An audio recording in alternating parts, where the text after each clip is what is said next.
সুপ্রিয় দর্শক আসসালামু আলাইকুম। জীবন গল্পে সবাইকে স্বাগতম। দেশ ও বিদেশ থেকে যারা আমাদের এই ভিডিওটি দেখছেন তাদেরকে আন্তরিকভাবে শুভেচ্ছা। আসসালামু আলাইকুম। ওয়ালাইকুম আসসালাম। কেমন আছেন আপু? আলহামদুলিল্লাহ ভালো। আপু আপনার নাম কি? আমার নাম মিথিলা। আপু আপনার দেশের বাড়ি কোথায়? কুড়িগ্রাম। পরিবারে কে কে আছে আপু? আমার আম্মু আছে, ছোট একটা ভাই আছে। তো আমাদের প্রতিবেদনে আসার মূল উদ্দেশ্য কি আপু একটু জানতে পারি? আমাদের গ্রামে হচ্ছে যৌতুকের কারণে বিয়ে হচ্ছে না অনেকের। ও আচ্ছা, উত্তরবঙ্গে মানে যৌতুকের কারণে বিয়ে হচ্ছে না, বুঝতে পারছি আপু। তো আপু আপনার পরিবারে কে কে আছে? আমার আম্মু আছে, ছোট একটা ভাই আছে। ও আচ্ছা, বুঝতে পারছি। তো আপু যদি কোনো প্রবাসী ভাই বা হচ্ছে দেশের কোনো ভাই আমাদেরকে নক করে বা আপনাকে বিয়ে করতে চায়, আপনি কি রাজি আছেন? হ্যাঁ, আমি রাজি। মন থেকে বলছেন? হ্যাঁ, মন থেকেই বলছি। ও আচ্ছা আপু, বুঝতে পারছি।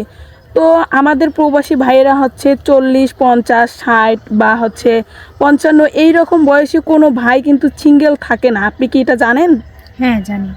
বা হচ্ছে বিবাহিত হয় বা ডিভোর্সি হয়, যদি এইরকম কোনো ভাই আপনাকে বিয়ে করতে চায়, আপনি কি রাজি আছেন? হ্যাঁ, আমি রাজি আছি। তো আপু আপনি কি রকম মনের মানুষ চাচ্ছেন একটু বললে ভালো হতো। আমি মনে মানুষ চাচ্ছি যে আমার দায়িত্ব নিতে পারবে, আমাকে দুবেলা দুমুঠো খাওয়াতে পারবে, এরকম একজন মনের মানুষ। ও আচ্ছা, বুঝতে পারছি। তো আপু একটা কথা বলি, এখনকার যুগে কোনো ভাই কিন্তু সিঙ্গেল থাকে না, বা হচ্ছে ডিভোর্সি হয়, বিবাহিত হয়, বা 2-3টা বউ থাকে, হচ্ছে বউ পরকিয়া করে চলে যায়। এরকম যদি কোনো ভাই আপনাকে ভালোবেসে দেশের বাইরে নিয়ে যেতে চায়, আপনি কি রাজি আছেন? হ্যাঁ, আমি রাজি আছি। মন থেকে বলছেন? হ্যাঁ, মন থেকেই বলছি। কারণ এখনকার যুগে যদি একটা মানুষ আমার দায়িত্বই না নিতে পারে, তাহলে তাকে আমি বিয়ে করে কি করব।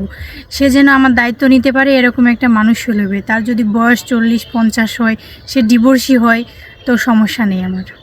ও আচ্ছা আপু, বুঝতে পারছি। তো আপনি কি এগুলো কথা মন থেকে বলছেন নাকি আমাদের ক্যামেরার সামনে এসে এগুলো কথা বলছেন? না না, আমি মন থেকেই বলছি। আচ্ছা আপু, বুঝতে পারছি। যাই হোক আপু, আপনাকে দেখে আমার অনেক মায়া লাগছে আপু। তো আপু একটা কথা হচ্ছে, আপনি কি মুসলিম? হ্যাঁ, আমি মুসলিম। আপনি 5 ওয়াক্ত নামাজ পড়েন? হ্যাঁ। আপু কোরআন শরীফ পড়তে পারেন? হ্যাঁ।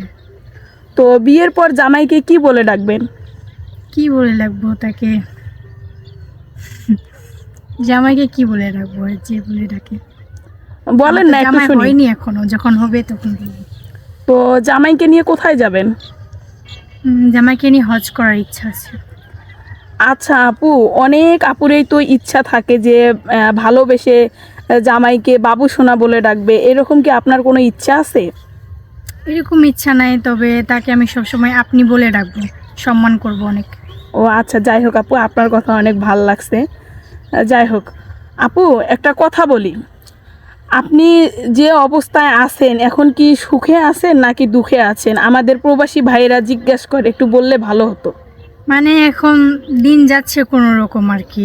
একবেলা যদি ভাত খাইতে পারি, তো একবেলা পান্তা খাইতে হয়।